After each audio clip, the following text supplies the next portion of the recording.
Assalamualaikum warahmatullahi wabarakatuh, teman-teman. Masih dalam semangat kerja dari rumah, izinkan saya mengajak teman-teman diskusi tentang bahasa bencana. Bagi saya ini topik yang penting karena bahasa yang kita gunakan untuk membicarakan bencana ternyata punya kaitan dengan kesadaran kita. Karena kata-kata yang kita gunakan untuk menggambarkan bencana adalah gambaran ideologis kita sebagai individu dan sebagai anggota masyarakat. Ini terjadi karena cara kita menggunakan bahasa untuk mengkomunikasikan bencana tidaklah acak. Kata yang kita pilih menunjukkan pemahaman ideologis kita, pemahaman ideologis masyarakat kita. Nah, karena pilihan kata tidaklah acak, masyarakat dengan latar belakang budaya yang berbeda cenderung menggunakan kata yang berbeda juga untuk menggambarkan bencana. Perbedaan ini terjadi karena kata yang dipilih disesuaikan dengan nilai-nilai yang berlaku di masyarakat itu.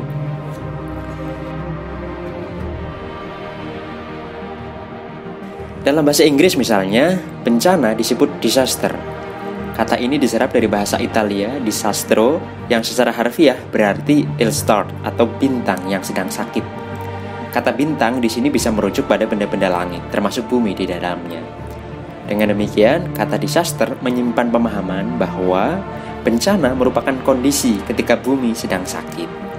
Nah, asal-usul itu menunjukkan bahwa pengguna bahasa Inggris cenderung mempersonifikasi bumi sebagai makhluk hidup.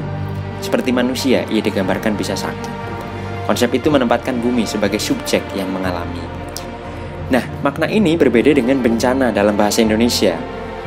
Kamus Besar Bahasa Indonesia mencatat arti kata bencana sebagai sesuatu yang menyebabkan atau menimbulkan kesusahan, kerugian, atau penderitaan. Dari arti itu tampak bahwa subjek utama bencana adalah manusia. Kata itu menunjukkan pandangan bercorak antroposentris karena menjadikan manusia sebagai subjek yang mengalami. Nah, teman-teman, sebagai peristiwa objektif, bencana sebenarnya adalah realitas yang berada di luar pikiran manusia. Peristiwa objektif itu baru dipahami manusia ketika dikodekan dengan kata-kata. Nah, dalam proses pemilihan kode-kode bahasa itulah ideologi masyarakat penutur berperan. Kode bahasa yang dipilih untuk menggambarkan bencana cenderung disesuaikan dengan pengetahuan dan nilai-nilai kultural masyarakat bersangkutan. Karena itulah tadi saya katakan kata yang digunakan oleh masyarakat tertentu berbeda antara satu dengan yang lainnya. Kata yang masyarakat gunakan menyimpan asumsi-asumsi ideologis yang bisa kita telusuri. Nah, sebagai perbandingan, orang Jawa misalnya menggunakan kata pagebluk untuk menyebut jenis penyakit yang menular secara cepat. Kalau dalam istilah akademis hari ini, istilah itu punya makna yang hampir sama dengan endemi atau pandemi. Namun pagebluk memiliki makna khusus karena makna ini berkaitan dengan keberadaan kekuatan supranatural sebagai penyebab penyakit itu. Nah, kalau kata endemi dan pandemi itu kan akar katanya sama, yaitu demos, yang berarti rakyat atau orang banyak. Istilah itu muncul karena perhatian pengguna bahasa tertuju terhadap jumlah orang yang terserang penyakit bersangkutan. Nah, sementara pada kata pagebluk, perhatian pengguna bahasa itu lebih tertuju pada sumber kekuatan yang menyebabkan bencana tersebut, yaitu kekuatan supranatural tertentu. Nah, teman-teman, meskipun merujuk pada gejala yang sama, penggunaan kata pandemi dan pagebluk berakar dari sistem pengetahuan yang berbeda. Kalau menurut saya, pandemi itu berakar pada sistem pengetahuan yang sifatnya empiris.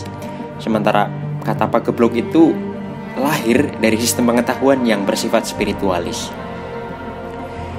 Konsepsi spiritualis dalam kata pagebluk muncul karena orang Jawa memang cenderung percaya bahwa kualitas hidup manusia itu sangat bergantung dengan kualitas hubungannya dengan lingkungan. Dalam konteks ini ada dua tipe lingkungan, yaitu lingkungan fisik yang wujud fisiknya bisa terjamah, dan lingkungan metafisik dalam bentuk kekuatan supranatural. Hubungan-hubungan itu menjadi bagian dalam kompleksitas sistem kosmos manusia Jawa. Nah, keyakinan adanya hubungan antara manusia dengan lingkungan spiritual itulah yang kemudian mendorong masyarakat Jawa memilih kata-kata bersahabat untuk menggambarkan bencana.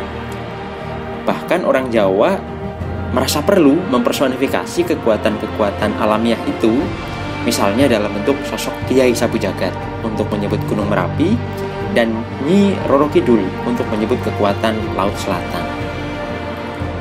Nah, ketika Gunung Merapi meletus misalnya, masyarakat juga membuat sebutan-sebutan yang bersahabat. Misalnya, untuk menyebut asap panas, mereka menyebut panggilan Mbah Semar atau Mbah Petruk. Personifikasi itu tidak sekedar dilandasi asosiasi atau kesamaan bentuk. Lebih dari itu, sapaan Mbah atau kadang-kadang juga sapaan Kiai merupakan upaya yang menunjukkan rasa hormat. Dengan menyebut benda itu sebagai Mbah, masyarakat sebenarnya sedang memposisikan diri sebagai makhluk atau organisme yang relatif lebih muda, sementara gunung adalah sosok yang jauh lebih sepuh. Nah, pilihan kata itu mengindikasikan ajakan agar manusia lebih menghormati gunung, sebagaimana kita menghormati sesepuh kita, kakek nenek kita. Nah, lebih dari itu, saya menafsir personifikasi gunung menjadi kakek atau mbah mengimplikasikan pemahaman lain. Pada umumnya, kakek itu sangat sayang kepada cucu. Lazimnya mereka hanya marah ketika cucu melakukan kenakalan yang keterlaluan. Karena itu, ketika mbah dalam bentuk gunung ini marah, itu sebenarnya merupakan peringatan bagi kita sebagai cucu untuk merefleksikan diri. Sebenarnya kenakalan apa toh yang telah kita lakukan, dan bagaimana kita harus memperbaikinya.